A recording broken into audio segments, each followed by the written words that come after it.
विद्यानाम् हयग्रीव उपास्महे विशुद्ध विज्ञान घनस्वरूपं विज्ञान विश्राणबद्धदीक्षं भयानिधिं देहभृतां शरण्यं देवं हयग्रीवमहं प्रपद्ये।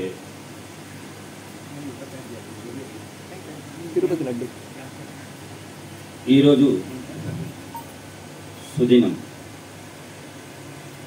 ఎలాగయ్యా అంటే మాచవోలు రామయ్య గారి 120వ జయంతి ఉత్సవం. జయంతి ఉత్సవం ఖచ్చితంగా చేసుకోవాలి. పెద్దవాళ్ళ జయంతి ఉత్సవం. అందున వీరు ఎంతోమందిని వేదాధ్యయనం ద్వారా వారి వారి నిత్యకర్మలను చేసుకుంటూ వారికి కూడా మంచి ప్రవర్తన మార్గంలో నడిపిన పెద్దవారు. మన సంప్రదాయంలో మన శాస్త్రంలో చెప్పింది ఏంటంటే డబ్బులు సంపాదిస్తాం, ఏ విధంగా ఖర్చు పెట్టాలి అంటే ఏదో ఇల్లు కట్టుకున్నాము, 7 అంతస్తులు కట్టాము, 8 అంతస్తులు కట్టాము. ఇటువంటి వేద పారాయణం, ఇటువంటి వేద అధ్యయనం చేసిన వారు వీరి మధ్యలో జరుపుకోవడం తిరునక్షత్రం విశేషం.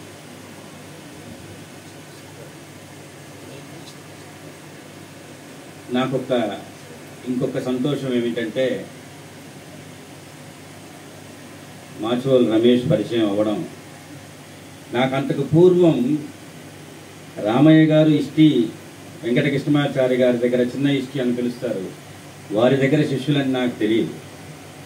మాచవోలు రమేష్ పరిచయమే నాకు భాగ్యంగా భావించి వారింటికి వచ్చి నిజంగా నాకు నా జీవితంలో భాగ్యమైన ఇది ఏంటంటే వీరి పరిచయమే.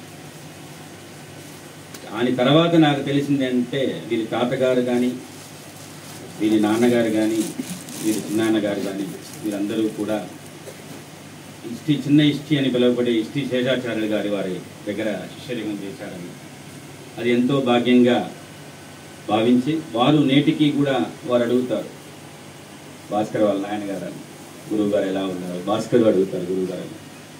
అలా ఆ విధమైన పరిచయం ఏర్పడడం సుకృతంగా భావిస్తూ ఈ విధమైన తిరునక్షత్రాన్ని నన్ను ఆహ్వానించడం నాకు పెద్ద విశేషంగా భావించి మీ అందరికీ కూడా ఈ మాచవోలు కుటుంబం అందరూ కూడా బద్ధతాం అభిబద్ధతాం అన్నట్టుగా ఇదే విధంగా వేదాధ్యాయాన్ని కొనసాగిస్తూ మీ దగ్గర ఒక గొప్పగా చెప్పడం కాదు కానీ ఈ సంప్రదాయం ఈ విధంగా ఉంది అంటే నేటికి మీరందరూ పట్టుకొని వస్తున్నారు. ఎందువలంటే కొంతమంది స్వామి మేము చెయ్యాలన్నా అంటే తిరునక్షత్రం అని కాదు, మన సంప్రదాయాల్లో ఏమేమి చేయాలి, నిత్యకర్మ చేయాలన్నా చేయాలి, సంధ్యావందనం చేయాలన్నా చేయాలి.